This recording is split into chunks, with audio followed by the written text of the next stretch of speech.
Hi, my name's Veena Ugargol, and I'm here today to share some tools and techniques to help us better manage stress and anxiety, paying particular attention with a particular focus to worry and to the physical feelings or physical sensations that we might experience alongside stress and anxiety. So just to help me do that, I'm just going to share some slides just to help illustrate some of the things that I'm talking about. And while I do that, I just want to thank HealthFlix for having me here today, and also for creating this platform to share a wealth of information that's really helpful, I think, for many of us. So just to talk a little bit about my background. So I work in the National Health Service here in London in the UK. I'm a cognitive behavioural therapist, and I'm also a yoga therapist for mental health. And what that means is I draw on techniques from cognitive behavioural therapy, or CBT for short, and practices from mindfulness and yoga to help people manage emotional difficulties. So this can range from day-to-day stress right through to more complex issues such as post-traumatic stress disorder, obsessive compulsive disorder, mood and depression problems, and a whole range of anxiety disorders. So things like social anxiety, panic disorder, generalized anxiety, and health anxiety, to name but a few. So it might be helpful for me just to explain a little bit about what CBT is for those of us that are not so familiar, because that's going to be the first technique that I'm going to be drawing upon. The tools that I've chosen to share with you today, I've been doing this work for 10 years, and no matter what the particular problem is that we are working with, there tends to be an element of worry and an element of physical stress. So these tools are quite generic, which is part of the reason that I've decided to share these with you today. So going back to CBT and what CBT is. So CBT is a very kind of here and now way of looking at emotional difficulties. And it's very focused on understanding unhelpful ways of thinking about situations and unhelpful behaviours that might be triggered because we're not feeling our best. So we use lots of diagrams or models to help us to map out vicious cycles that themselves might be part of what's keeping the stress, the anxiety, or whatever the emotional difficulty is that's going. So I'm going to show you an example of one of the models that we use. So this is one of the simpler models that we use, but it's very, very effective. This slide is quite busy, so first of all, try to ignore the stuff in the boxes and just look at the titles on the slide first of all. So we call this a 5 areas model because it's got 5 different elements to it. So first of all, it's got a trigger that we can see at the top, and then it's got a cycle that shows itself in terms of cognitions. So cognitions is really just an umbrella term for anything that may be going through our mind. This can be words and sentences, so the thoughts that we might be saying to ourselves. It can also be images that might pop up of things that might have happened to us in the past, or images that we might have perhaps imagining something that may or may not happen in the future. So we have our cognitions there at the top. We also want to understand how a trigger situation is affecting us emotionally. So that's the box there on the right-hand side. We also want to understand how are we responding to this trigger in terms of our behaviour, and that's the box that we can see at the bottom. And then finally on the left-hand side, we've got a box that helps to identify how we are responding physically to the trigger situation and perhaps some of the emotions that have been triggered because of that situation. So we can see here as well, there's lots of arrows on this diagram. All of these boxes are kind of connected to each other with these arrows, and what that is indicating is that none of these things are happening independently. They are all interlinked, and they are creating this cycle where each element is influencing each other element. So here we have this kind of illustration of the vicious cycle that triggers can initiate. So if we start to look at the content of some of these boxes in this particular 5 areas model, what I've tried to do is to capture some of the things that we might be experiencing at the moment, given this very difficult situation that we are going through in relation to COVID-19. So at the top there, I haven't actually identified any particular potential triggers. But this could be anything from switching on the news and hearing the latest number of new cases of COVID, for example. It might be thinking and remembering that I've got to go food shopping tomorrow. That could be enough to trigger this cycle of stress and anxiety. It could be hearing an ambulance siren on the street. There could be any number of triggers that might be kicking off this cycle of anxiety and stress. And some of the cognition, some of the thoughts that might be going through our mind might be related to how this is going to impact perhaps our children's education, our own career. If we have a business, how it might impact our business, and we might worry that, you know, some of these things might not recover or be able to get back on track. We might be interpreting things that perhaps in the past we wouldn't have been so bothered about. We might be thinking a little bit more about those things. So for example, if I start to notice that I've got hot, I might be thinking, what if this is a symptom of COVID? We can also have thoughts that feel very catastrophic in nature, and especially with worry. So worry tends to kind of spiral. It can be quite a small worry that we have that then leads on to a bigger worry and a bigger worry. And before we know it, we feel like we're grappling with this terrible catastrophic future that has kind of been conjured up in our mind within a matter of seconds. So some of the more catastrophic things that we might be thinking that might be going through our mind: what if the lockdown goes on forever? What if I run out of money? What if someone that I love dies? Or what if I die? And these are all very valid thoughts that we may be experiencing at the moment. But what we want to be questioning, I guess, is how much we are engaging with these thoughts, and perhaps how much we might not be having some more balanced thoughts alongside of these, rather than just having these kind of catastrophic and anxiety flavored thoughts, if we like. On the right hand side in the emotion box, I've tried to capture some of the emotions aside from just kind of stress and anxiety. So we might be experiencing feelings of panic, dread, feeling frightened. Behaviours are anything that we are doing or not doing in response to a trigger. So some of the things that we might be doing, worry itself is a behaviour. It's something that we are doing. And there are lots of things as well as the worry that we might be doing to try to get some certainty in what is such an uncertain situation. So things like trying to get as much information as we can. So perhaps looking at the news a lot of the time, reading a lot on social media, reading a lot of newspaper articles. We might be trying to get reassurance perhaps from our friends or family. We might be excessively kind of checking ourselves for potential symptoms, and off of the back of that, maybe doing a lot of Googling what some of these symptoms might mean.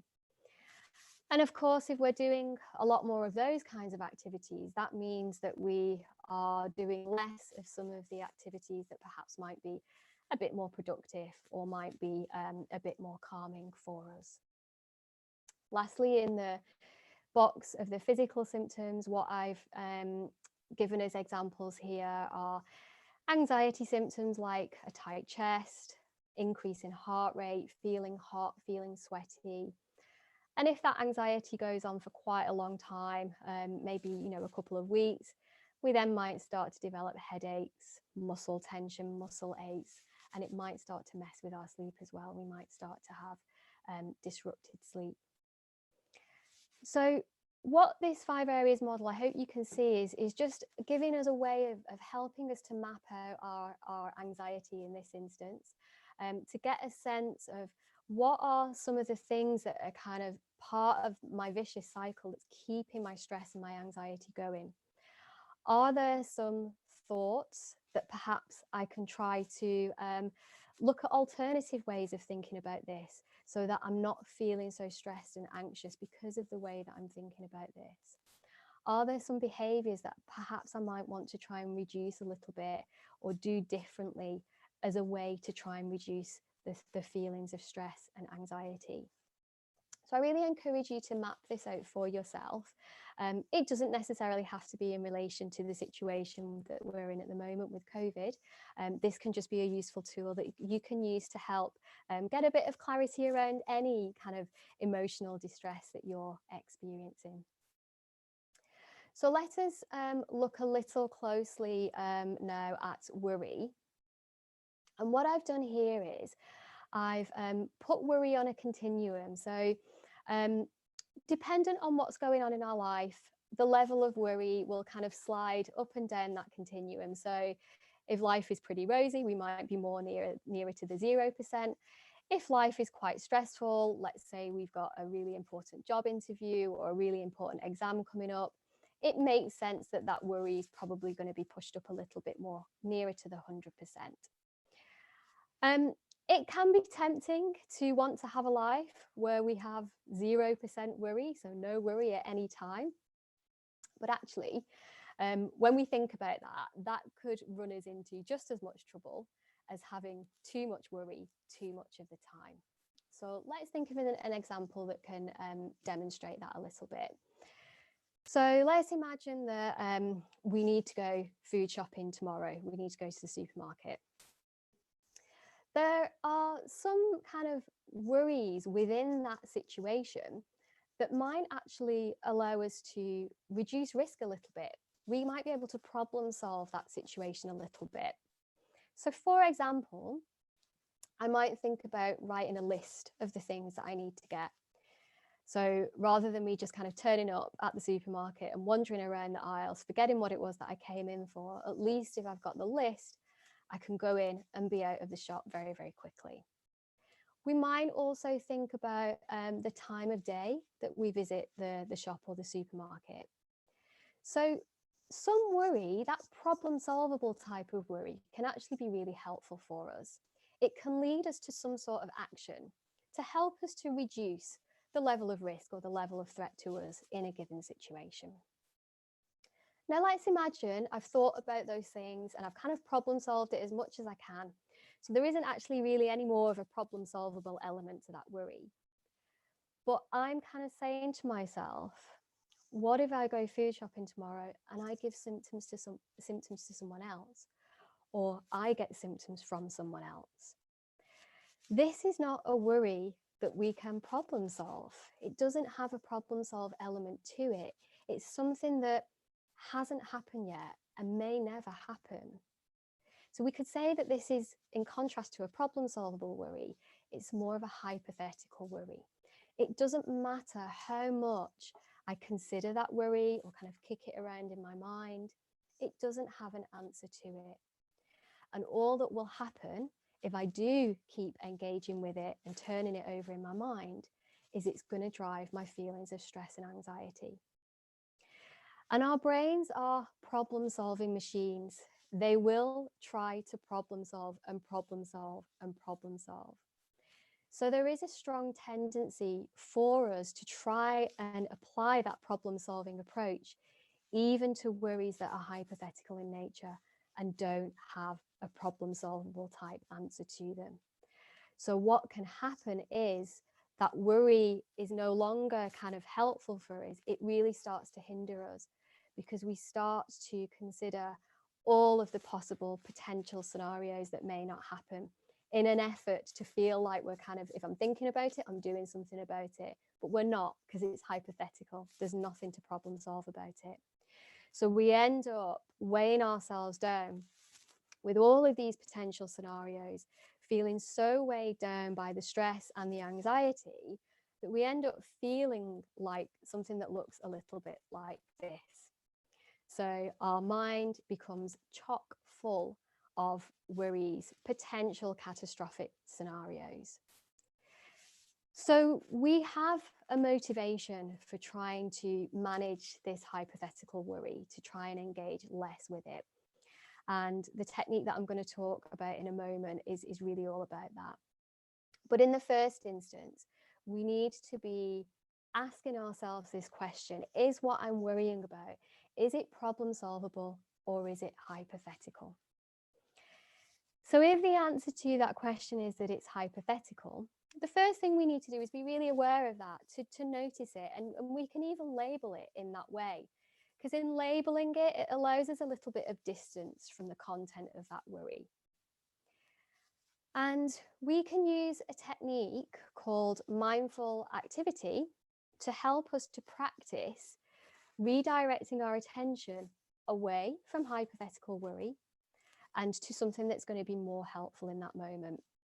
Now, I say this as if it's a really easy thing to do, but it's not. I know this from my own experience.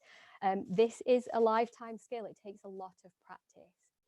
So in looking at this slide, I'm just going to ask that you look at the titles in the bigger letters first of all, and not the text that's underneath. So with this technique, what we are doing is we're kind of building our attention skill, or building our attention muscle, however it helps you to think about it. We have got very used to our attention being in lots of different places. It feels like at once, because there are so many things that are kind of calling for our attention.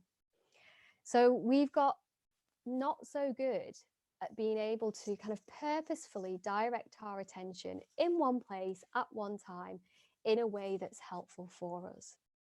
So using this technique helps us to develop our attention skill. It helps those parts of the brain that allow us to attend in a very purposeful way. It kind of works those parts of the brain and allows them to work a bit better.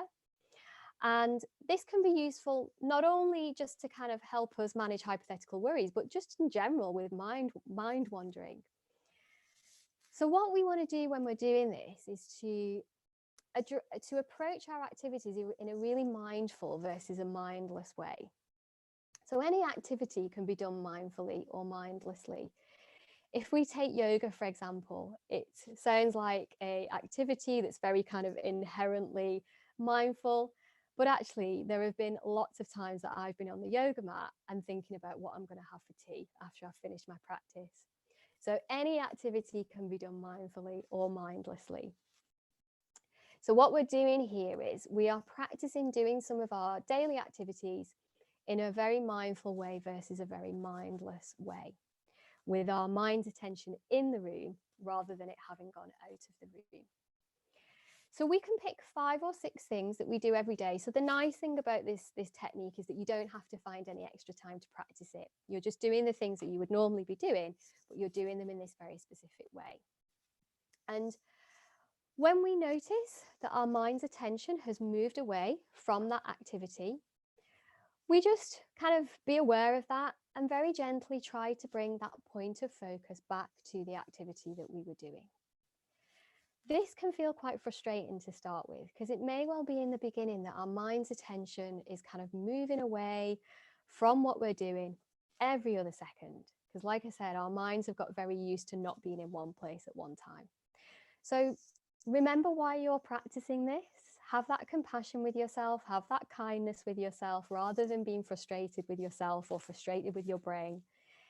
And when you can, just gently guide your point of focus back to the activity, the mindful activity that you were doing. And over time, your mind will wander away from your activity less and less. You will be developing your attention skill. So your attention will be more sustained. It will stay where you want it to stay for a longer period of time. So let's have a look at some of the mindful activities we can use to kind of hook this practice onto. So there's a couple of things there that have quite a strong sensory component to them. So things like eating. How often is it that we eat a meal and we really pay attention to the food that we're eating and really taste the food? A lot of the time we're doing something else, like watching the TV or chatting to somebody else. So eating is a nice activity to practice this with, because there's lots of sensory component in the taste of the food to anchor our attention to. Similarly, things like being in the shower or brushing our teeth, the smell perhaps of the shower gel or the soap that we're using can be quite anchoring. The smell or the taste of the toothbrush, or the texture or the feeling of the toothbrush as we brush our teeth. These can be quite anchoring sensations and can be quite good for kind of training our attention to be with the activity that we're doing. Other things on there, so things like TV and reading. I'm sure you've had the experience of watching a TV program and the credits start to come up at the end of the program and you suddenly realize that actually you didn't really see any of that TV program at all because your mind was somewhere else. Similarly, we might get to the end of the page in a book and it feels like none of the words have actually gone in, so we kind of have to go back and start again. So these can be quite good activities to practice this with. Also, things that we might be doing, video calling friends, family, just being on the phone with friends or family. Quite a lot of the time we can be on the phone and our attention is half with the conversation and half perhaps thinking about what we're going to do after the call or what we've got to do tomorrow. So these can also be really good opportunities to really practice that purposeful attention. Movement and exercise also can be particularly anchoring whenever we're using our body. That gives us something else that we're almost kind of needing to concentrate on. So that process itself can be quite anchoring for our attention. So you can kind of list any number of these activities or other things that you do to be your mindful activities that you're practicing that kind of present moment awareness with. And this is an element of mindfulness. So if we think about mindfulness in its purest form, the two main concepts of mindfulness are to be aware of what is arising in the present moment and to not analyze it, to not respond to it, not judge it. When we are feeling very stressed or very anxious, it is very, very difficult. It's difficult to do that at the best of times, but particularly when we're feeling stressed or anxious. And I'm going to talk a little bit about why that is when we talk about our next technique. So doing something that allows us to practice part of mindfulness, i.e. that present moment awareness, can feel much more tolerable than trying to practice mindfulness, for example, with a seated mindfulness practice that might just feel very, very difficult when we have a stress response or an anxiety response going on in our body. And as I say, the more and more that you practice this, when those hypothetical worries do arise, you're going to be much more able to allow them to be there, but redirect your attention away from them to something that's more useful in that moment. What we don't want to do with worries or difficult thoughts or difficult emotions is to suppress them, because in that effort of trying to push them away, that in itself adds another layer of stress and distress. So actually we're learning to tolerate some of these more difficult things, some of those uncertainties that might trigger that worry kind of problem-solving behavior. This practice allows us to kind of live alongside some of those difficulties and our attention not be pulled into them, but allowing us to get on with our day, to get on with our life, even in the presence of things like hypothetical worry. So this is something, like I say, I would advise to practice as much as you can, as many times in your day as you can, and over time you will notice that your attention skill does start to change and you're able to pay attention to where you want to pay attention to in a much more helpful way. So I just mentioned about movement when we were talking about movement and exercise. So if you cast your mind back to the 5 areas model that I showed you a little earlier on, in that physical symptoms box, there was lots of kind of stress and anxiety related physical sensations. So things like the increased heart rate, the feeling hot, the feeling sweaty. So these sensations are part of what's called our fight or flight response. And to illustrate our fight or flight response, I'm going to just ask you to imagine that you're crossing the road and you hear a car beep its horn. So in that moment, there will be a change that goes on in your body. There will be a burst of adrenaline and cortisol, so our stress response hormones. And anything that isn't critical for our survival in that moment, so things like digesting, it's not important to digest our breakfast if we might not be here in the next moment, and things like immunity, It's not important for us to make antibodies for a cold that we might get next week if we're not here in the next moment, if we get knocked down by the car. So things like digestion and immunity, they kind of go on the back burner. Things that become really important in that moment for our survival are our muscles. So our muscles will prime themselves for us to be able to run away from the danger, from the car, or to flee. That's part of our fight or flight. We will start breathing more quickly to get more oxygen in to feed our muscles, and our heart will start beating more fastly and more intensely to circulate that oxygen around our body to feed our muscles to be able to get us out of danger. So when we've got a physical threat that's in front of us that requires some sort of physical action to move us away from the danger, to move us away from the threat, that fight or flight response is really, really great. It's really, really effective and helpful for us.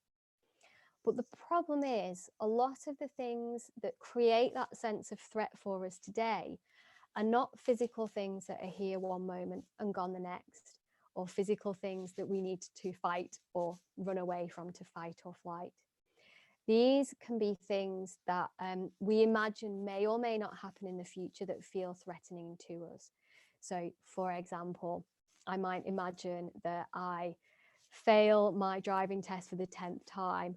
I might imagine that I do get symptoms of COVID and start to feel quite threatened about all of the implications that come with that. So in situations like that, unfortunately, that fight or flight response isn't really going to be very helpful for us, because they're not situations that we need to do something physical against. But that fight or flight response is what we get left with. So we have all this energy in our muscles because our muscles are waiting to do some sort of action, but it never actually gets used. So we end up building a lot of muscle tension in the body. So this can be one thing that we can work with to start to shift some of those physical sensations related to stress and anxiety. Another one is our breath. So the way that we breathe can change dependent on what's going on around us. So if I see the car coming towards me, my breathing is going to get much quicker to get the oxygen in. If I'm sat at home and I'm just watching TV, but I'm breathing quite quickly and in quite a stressy way, because maybe that's the way that I've got used to breathing, even though there's nothing around me that's threatening and, you know, the situation is quite calm and relaxing, because I'm breathing in that way, that message that my breath is sending to my brain is going to indicate that something's wrong. So my brain's going to pick up on that, and the kind of anxiety alarm might start going off. Well, she's breathing in a way that something's wrong, so I need to be anxious because there must be some sort of threat. So the messages that are coming back in terms of feedback from our body to our brain, from the way that we are breathing and the level of tension in our muscles, can be a big influence on keeping feelings of stress and anxiety going. So they are a powerful indicator of safety and threat. So within these two things, we actually have a great potential to change that message, to change that feedback that's coming from the body to the brain, to start to turn down feelings of stress and anxiety, to start to kind of say to our brain, actually, do you know what? I'm safe, it's okay, we can stand down our anxiety systems. So if we think about muscle tension, first of all, how can we reduce muscle tension? Movement. So really, really simply, and this can just be anything, you know, I invite you to try this, from shaking the hands, shaking the arms, shaking the legs, shaking the shoulders, to kind of just moving the joints to soften the muscles. When it comes to breathing, there are two things we really want to be thinking about to breathe in a way that sends that message of safety rather than that message of threat. And the first one is the location of our breath. So when we are stressed and anxious, our breath tends to come up high into our chest. When we are calm, when we are relaxed, our breath tends to be much lower. So allowing our belly to be moving as we breathe in and out, rather than our chest. Also, the ratio of our breath and the length of our breath. So first of all, how quickly are we breathing? So perhaps just experimenting a little bit with allowing the pace of your breath to slow down, but particularly allowing the length of your exhale to become a little bit longer than your inhale. So when we breathe out, that is the kind of calming part of our breath. That is activating the parasympathetic nervous system, which is the calming part of our nervous system. It's the part of our nervous system that kind of puts a brake on everything and slows everything down. So I'm going to invite you now to do a little practice. So I'm going to guide you through this practice that just incorporates those elements of breath and a little bit of movement, just to see how that impacts how you're feeling right now. So feel free, if you've got your webcam off and you want to turn that off, then please feel free to do that. You can close your eyes if you would prefer to have them open. Just have them fixed to one thing so they're not moving around too much. And just do whatever you need to do. If you need to change your seat position to get as comfortable as you can. Okay, so allowing your eyes to close if that feels comfortable. And if you feel like you do need to do a bit more active movement to start off with, that could be anything from just kind of standing up and walking on the spot a little bit, doing 5-star jumps, whatever it is, just to use up some of that adrenaline, that cortisol, and feel free to do that. And then just coming back to sit. And just bringing your attention, first of all, to your breathing. And just noticing how the breath is. So does the breath feel like it's quite fast? And if so, can you just slow it down a little bit? And if the breath feels like it is very high up in the chest, can you guide it down a little bit so that the movement in the chest just starts to settle down? And instead, the movement is more around the belly.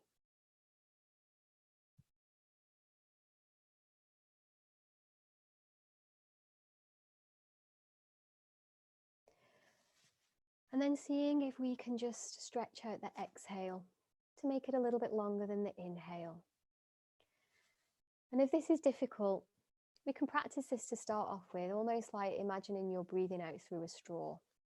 So breathing out through pursed lips like this. So taking a breath in through the nose and then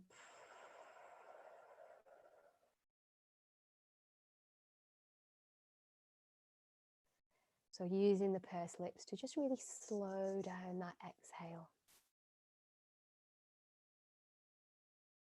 And if you find any of these things difficult, then that's okay. It can take practice. So even just having that intention of slowing the breath down and letting the exhale be longer and allowing the breath or the movement of the breath to be more around the belly rather than the chest.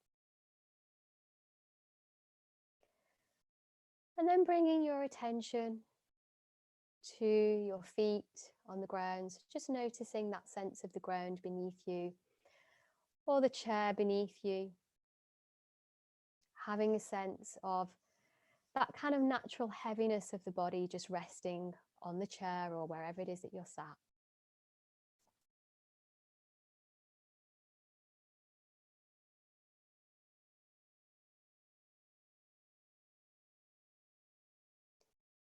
And then bringing your attention to your hands and just notice if your hands feel tight, feel tense, if they're kind of in fists. Then you may just want to kind of stretch the fingers away from each other. So you're stretching the little webs of the fingers. And then just allow the hands and the fingers to soften. Just let them rest on the arms of the chair or on your thighs. And you might want to do that just once more, just really stretching the fingers away from each other and then just allowing that stretch to soften. Just let the hands just be.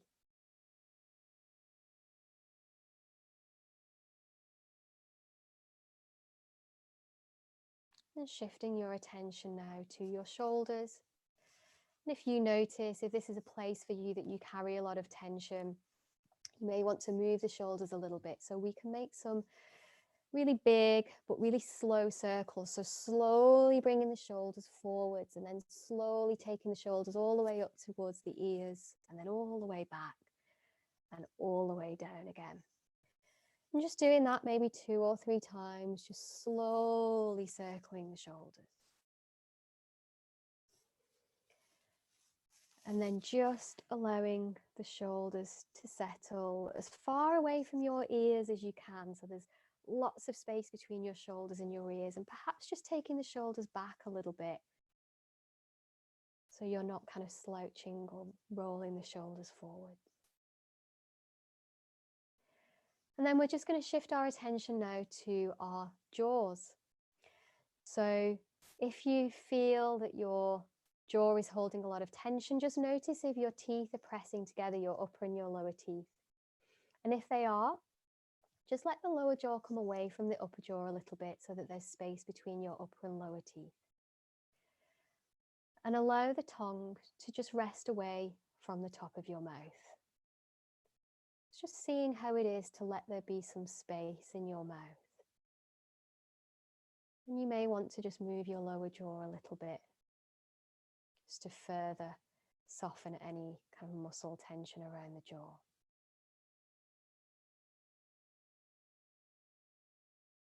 And then finally, just bringing your attention back to that sense of your feet on the ground, the sense of your whole body just resting here on the chair. And if your eyes are closed, just allowing them to open just in your own time. Okay. So in that little practice, and that was a really, quite a short practice, we brought a lot of the things that I've talked about together. So we did some practice of using our breath to turn down physical symptoms of stress and anxiety. We also did some movements to soften any muscle tension, again, as a way to turn down physical feelings of stress and anxiety.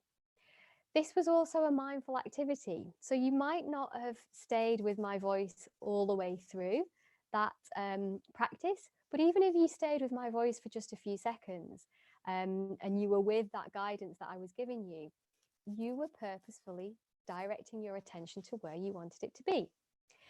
So that is an example of mindful activity that you just did. So hopefully there's a few things there that you feel you might be able to use to help you manage stress and anxiety. And just to recap what we did.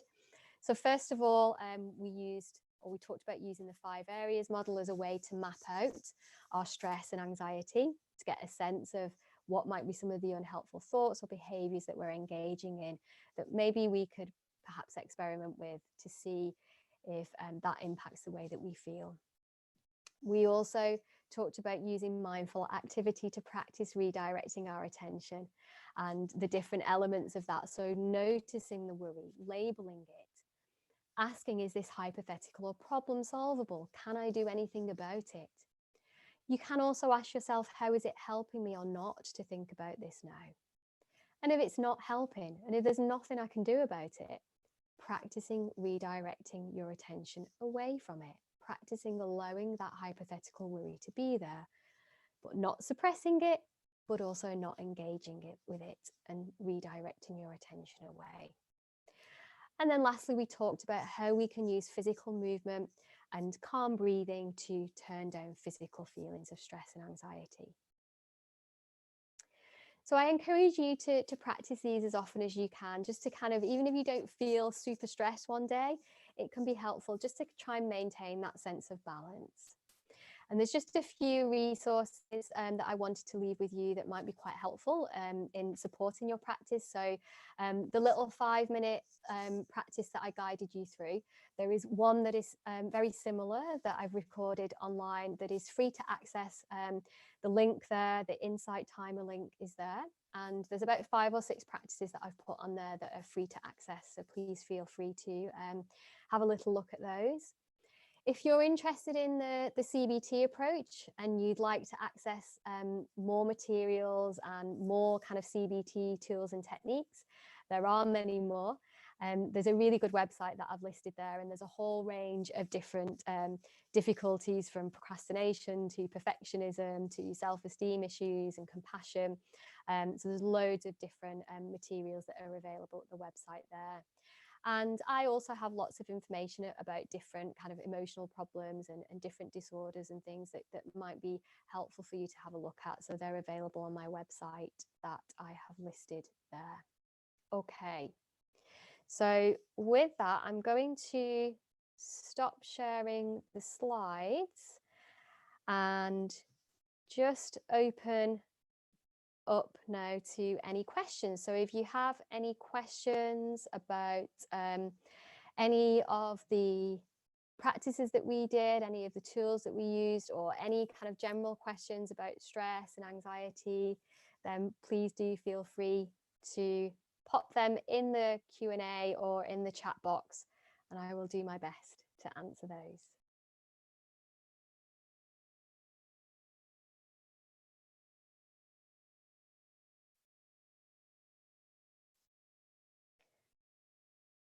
Thank you, Miguel.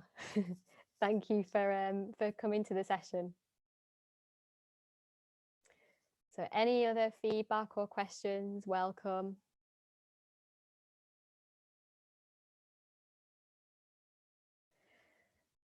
Okay, I'm going to take that silence as an indication that you're all feeling super chilled out and calm and don't need any extra information. And with that, we will thank you, Lillian. Thank you, Claire. Yeah, okay, lots of things coming in now. Students about the benefits of mindfulness and learning. Okay, so actually there are a few questions that have just popped up. So yes, Alison, yes, sometimes you do try so hard not to think that you make it worse. Yeah. Should we keep practicing meditation even though we do not have any attention remaining? I'm not quite sure what that question is asking. But if you feel like you're able to tolerate meditation and those stiller meditation practices and you find them helpful, then absolutely keep practicing them. What would you share with students about the benefits of mindfulness and learning? Okay, so mindfulness can really help us to focus. So if we are learning, we can, and we have an improved capacity to focus, then that is going to be helpful for us to take in information, to be able to assimilate that information.